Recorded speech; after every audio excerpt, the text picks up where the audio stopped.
दारुणासुर को प्राप्त हुए उसके गुप्त वरदान के बारे में कुछ भी ज्ञात नहीं कर सका। मैं मेरी युक्ति में सफल नहीं हो सका। किंतु अब उसकी मृत्यु के कारण को कैसे ज्ञात करेंगे हम, ये मेरी समझ के बाहर है गणेश। जब ब्रह्मदेव ने उसे वो वरदान प्रदान किया तो उस समय उन दोनों के अतिरिक्त वहां और कोई नहीं था। तो उन दोनों के अतिरिक्त और किसे ज्ञात हो सकता है ये रहस्य? अब हम स्वयं तो अतीत में जाकर वो संवाद सुन नहीं सकते ना गणेश।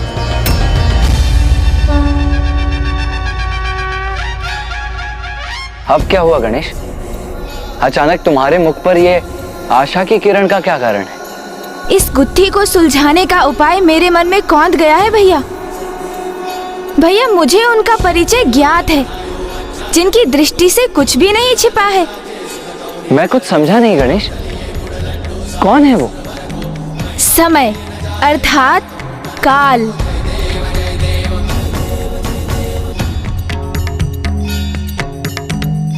काल को सब ज्ञात है, अर्थात माता कालरात्रि को सब ज्ञात है भैया। बीते समय में जाकर उस रहस्य को उद्घाटित करने में वो हमारी सहायता करेंगी।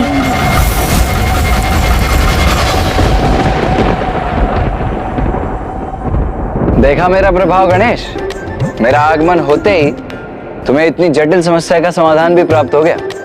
किंतु इस जटिल समस्या का समाधान तो मेरी बुद्धि में ही उत्पन्न हुआ ना। हाँ, किंतु है तो ये मेरा ही प्रभाव ना।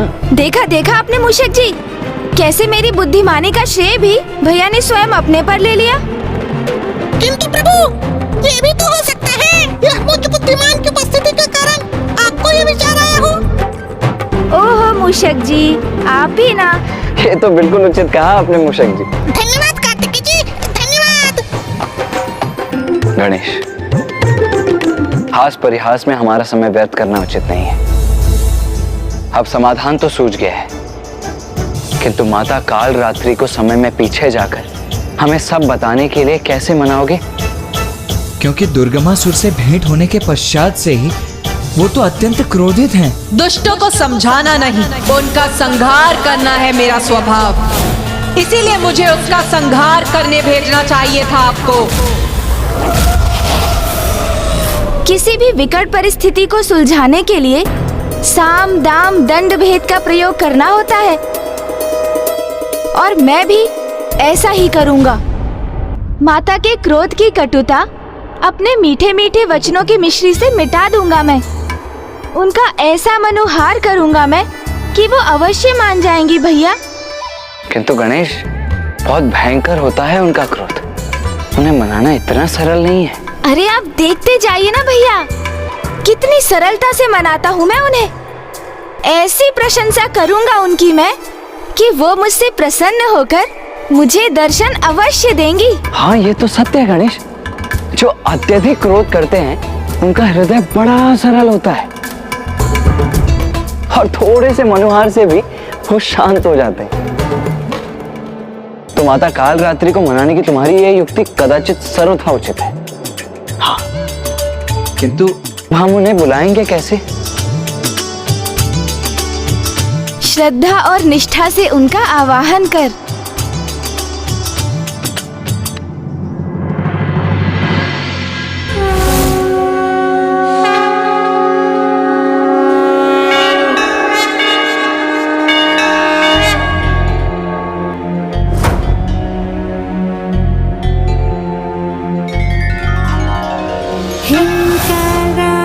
श्रृंखराली च किं कल्याणी कलावती कालमाता कलिदर्पिणी समदिशकुपान्विता कामबीज जपान्दा कमबीज स्वरूपिणी कुमतिघ्नी कुलीनर्तिनाशिनी कुलकामिनी। मंत्र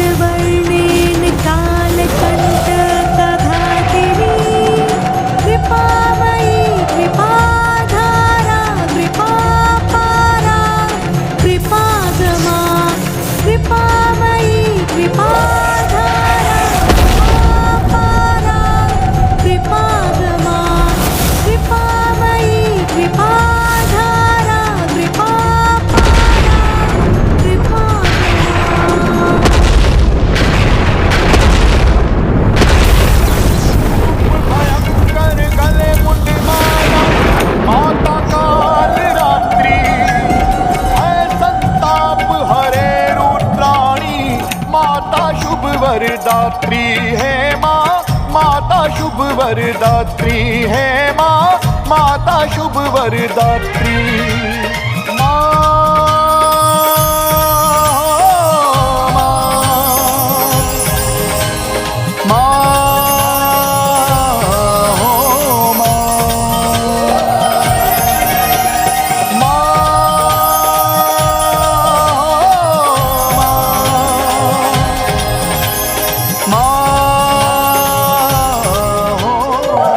बताओ क्यों आवाहन किया मेरा? माता, मेरी विकट समस्या आप ही समझ सकती हैं और उसका समाधान भी आप ही मुझे बता सकती हैं। क्योंकि जो पूर्व में अवस्था आपकी थी वही अवस्था अब मेरी है, इसलिए मैंने आपका आवाहन किया है माता। क्योंकि माता, जिस प्रकार माँ ने आपको दुर्गमासुर को समझाने के लिए भेजा था, वैसे ही मैं भी माँ के आदेश से अरुणासुर के पास जाने के लिए विवश हुआ। और फिर? किंतु माता, यदि कोई दुष्ट अहंकारी कुछ समझना ही ना चाहे तो उसे भला कोई कैसे समझा सकता है? जैसे आप दुर्गमासुर को समझाने में असफल हुई, उसी प्रकार अरुणासुर की मृत्यु का रहस्य ज्ञात करने में मुझे भी असफलता का सामना करना पड़ा माता। किंतु अब आप ही बताइए ना माता, यदि शीघ्र ही ऐसे दुष्टों का अंत नहीं किया गया तो वे इसी प्रकार पाप कर्मों में लिप्त रहेंगे और पृथ्वी देवी उनके पापों का भार सहने के लिए विवश होती रहेंगी। इसीलिए तो मैंने अपना मत व्यक्त किया था कि इन दुष्टों को अभी इसी क्षण नष्ट कर देना चाहिए। हाँ माता, मेरा भी मत आपके ही समान है और आप तो उसी समय उस दुष्ट दुर्गमासुर का वध कर सकती थी। किंतु मैं चाहता भी तो अरुणासुर का वध करने में अक्षम रहता माता। क्यों? ऐसी कौन सी बाधा है जो तुम्हें अक्षम्य बनाती है? यही माता कि अरुणासुर का मुझे क्या, किसी को उसके वध का उपाय ज्ञात नहीं। ब्रह्मदेव का वरदान और उस वरदान को गुप्त रहने का वचन दोनों ही प्राप्त है उस दुष्ट को। इसलिए जो रहस्य ब्रह्मदेव उजागर नहीं कर सकते वो मैं स्वयं ज्ञात करने गया था माता, किंतु असफल हो गया और अब प्रथम बार माँ के आदेश का पालन करने में असफल होकर लौटना होगा मुझे। किंतु अपना ये असफल लज्जित मुख कैसे दिखाऊंगा माँ को मैं? मेरी असफलता से तो उन्हें बहुत दुख होगा ना माता। और वो तो यही कहेंगी ना माता कि पुत्र, तुम अरुणासुर के वध के रहस्य को उजागर नहीं कर सके तो उसका वध कैसे करोगे तुम? ऐसा कुछ नहीं होगा पुत्र, तुम निश्चिंत रहो। अरुणासुर का भेद मैं तुम्हें बताऊंगी। कहा था ना भैया कि सरलता से माता को मनुहार से मना लूंगा मैं। चतुर गणेशा, तुम्हें निराश होकर नहीं लौटने दूंगी मैं।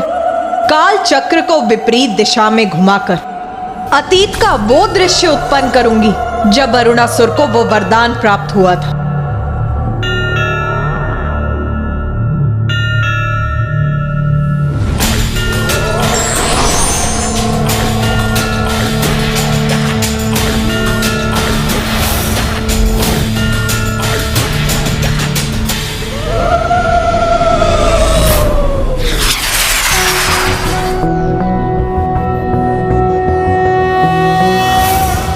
रक्ताब्धिपोतारुण पद्म संस्थानां पाशांकुशेश्वासशरासि बाणं शूलं कपालं ददतिं कराब्जय रक्तां। भैया, मैंने कहा था ना, किसी भी समस्या को सुलझाने के लिए साम, दाम, दंड भेद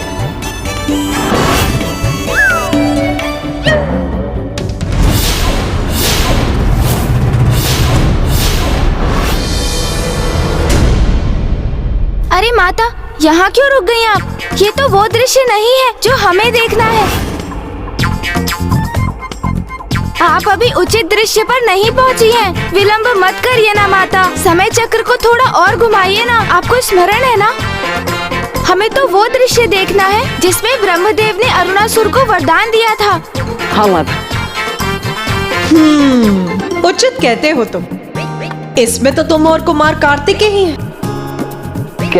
किंतु हम समय के इस बिंदु पर रुक ही गए, तो मुझे तुम्हारा वार्तालाप सुनने का मन हो रहा।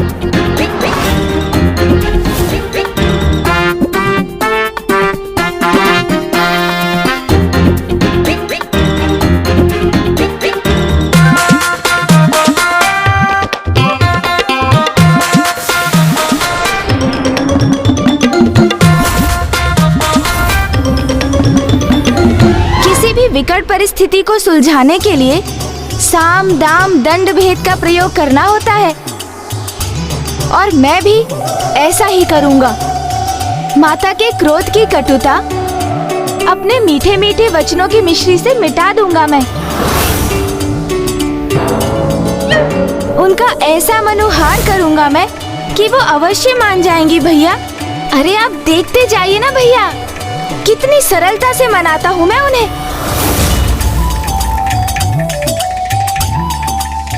ऐसी प्रशंसा करूंगा उनकी मैं कि वो मुझसे प्रसन्न होकर मुझे दर्शन अवश्य देंगी।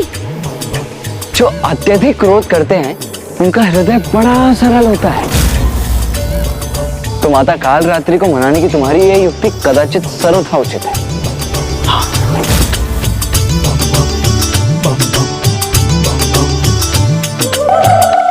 इतना दुस्साहस कि तुम दोनों ने मुझे मूर्ख बनाने का प्रयास किया।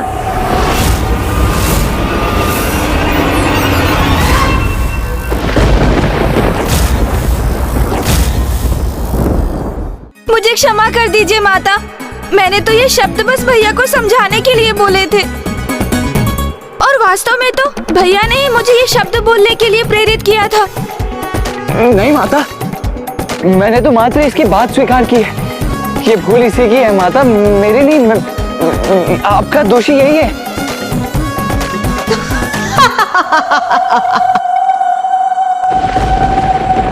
तुम दोनों बहुत चतुर समझते हो ना अपने आप को, किंतु स्मरण रखो, तुम दोनों की माता हूं मैं, और भली भांति समझती हूं मैं तुम दोनों की चतुराई को।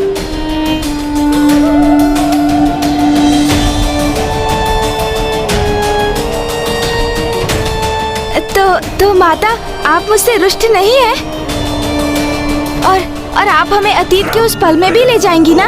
हाँ पुत्र, क्योंकि तुमने मेरी स्तुति में जिस स्तोत्र का उच्चारण किया था, मैं उससे बहुत प्रभावित हूँ।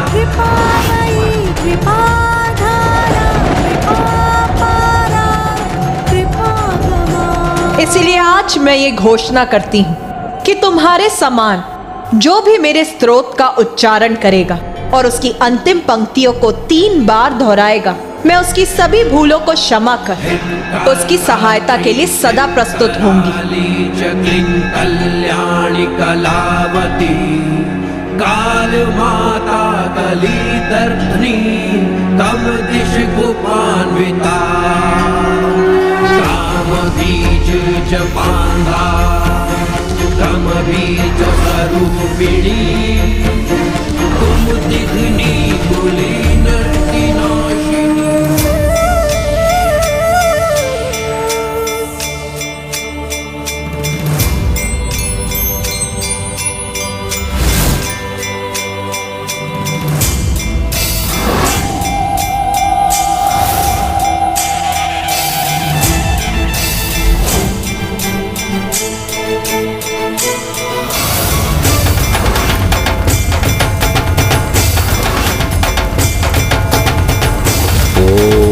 ब्रह्मदेवाय नमः। ओम ब्रह्मदेवाय नमः। ओम ब्रह्मदेवाय नमः। ओम ब्रह्मदेवाय नमः। ओम ब्रह्मदेवाय नमः। ओम ब्रह्मदेवाय नमः। अरुणासुर, उठो अरुणासुर, तुम्हारा तप सफल हुआ।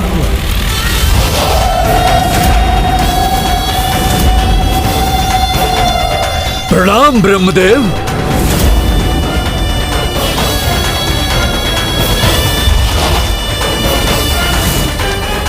मैं अपना तप आपके चरणों में समर्पित करता हूं प्रभु।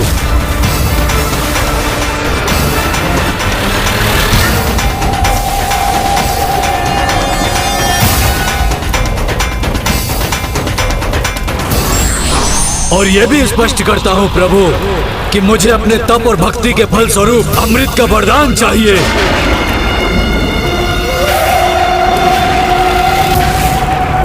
अरुणासुर, मैं तुम्हारे इस घोर तप से अत्यंत प्रसन्न हुआ, किंतु अमृत प्रदान करने में मैं असमर्थ हूं। प्रभु, इस तप की दीर्घ अवधि में अनेक कष्ट सहे हैं मैंने।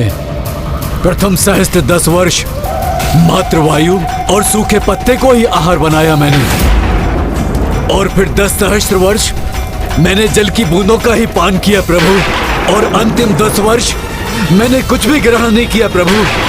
और आप कह रहे हैं मुझे आप अमृत का वरदान नहीं दे सकते, तो फिर क्या लाभ हुआ इतने कठोर तप का प्रभु? बताइए प्रभु, बताइए, फिर क्या लाभ हुआ? अरुणासुर, मैं भी शक्ति के नियमों से बंधा हूं, और मृत्यु सृष्टि का अंतिम अटल सत्य है। अमृत तो मैं तो क्या, तुम्हें कोई भी प्रदान नहीं कर सकता। हाँ, तुम ये चुनाव अवश्य कर सकते हो कि किसके द्वारा तुम्हारी मृत्यु असंभव है और किसके हाथों से तुम्हारी मृत्यु संभव हो सकती है। ये वरदान मैं अवश्य दे सकता हूँ। अच्छा, यदि आप अपने भक्त के लिए इतना ही कर सकते हैं तो फिर यही उचित है, किंतु मेरी एक अवस्था है। वचन दीजिए मुझे कि आप मेरे वरदान को गुप्त रखेंगे, उसका रहस्य किसी भी परिस्थिति में किसी के समक्ष उजागर नहीं करेंगे।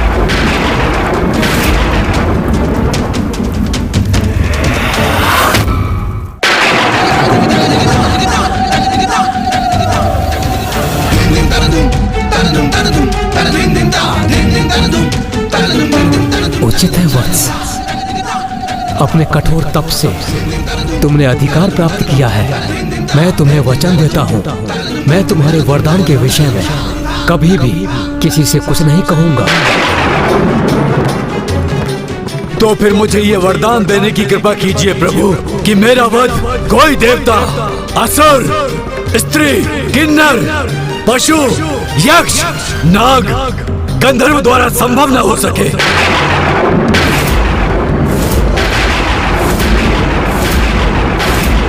ऐसा कोई जीव भी मेरा संहार न कर सके जिसके 2 अथवा 4 पांव हो। यदि मेरा वध किसी के द्वारा संभव हो, मात्र और मात्र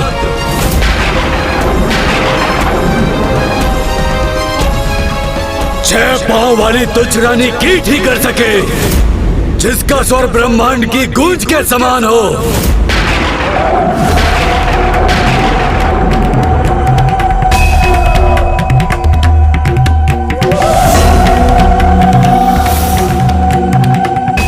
तथास्तु, तथास्तु,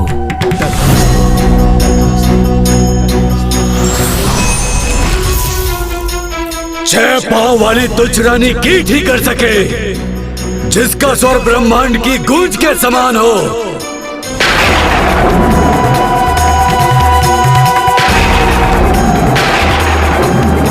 अब तो तुम्हें ज्ञात हो गया ना पुत्र, क्या वरदान प्राप्त किया है उस दुष्ट असुर ने? हाँ माता, उस दुष्ट ने बहुत चतुराई का प्रदर्शन किया है, क्योंकि उसे ये ज्ञात है कि वो गिरगिट होने के कारण अपनी जिह्वा से किसी भी कीट को अपना आहार बना सकता है, और उसने रानी कीट को इसीलिए चुना क्योंकि वो यदा कदा ही गतिशील होती है। किंतु ऐसा कौन सा कीट है जिसके 6 पांव होते हैं और जो ब्रह्मनाद की ध्वनि उत्पन्न करता हो?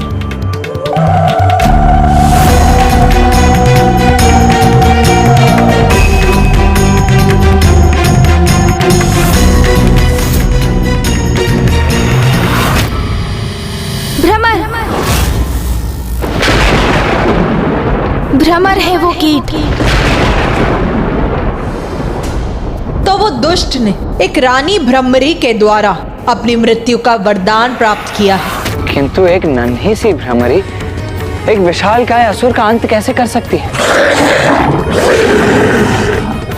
और वो भी एक ऐसे असुर को एक भ्रमरी कोई क्षति कैसे पहुंचा सकती है जो भांति भांति के कीटों को अपना आहार बनाकर ही अपना उदर भरता हो, जो अपनी जीभा मात्र से ही किसी भी कीट का अंत कर देता हो।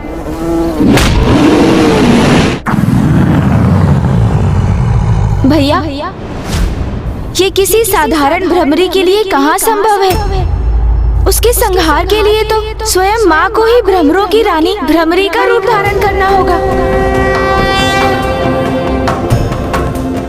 कितनी अद्भुत और अपूर्व होगी ये घटना, जिसका साक्षी बनने का सौभाग्य प्राप्त करने की बड़ी उत्सुकता से प्रतीक्षा करूंगा मैं।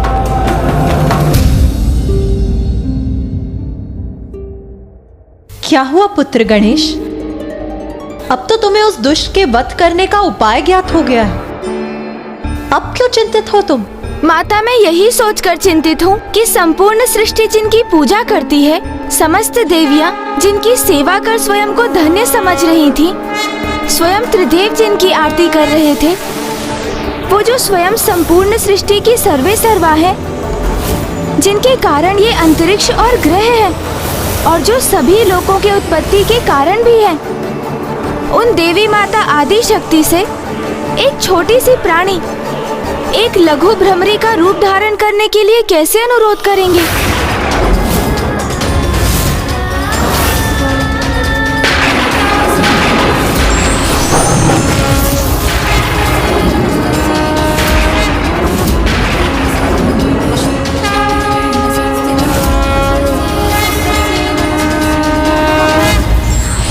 अधर्मी अपने बचाव के लिए कोई भी युक्ति लगा ले, किंतु ईश्वर उसके पतन का कोई ना कोई मार्ग अवश्य ही चुनकर रखते हैं।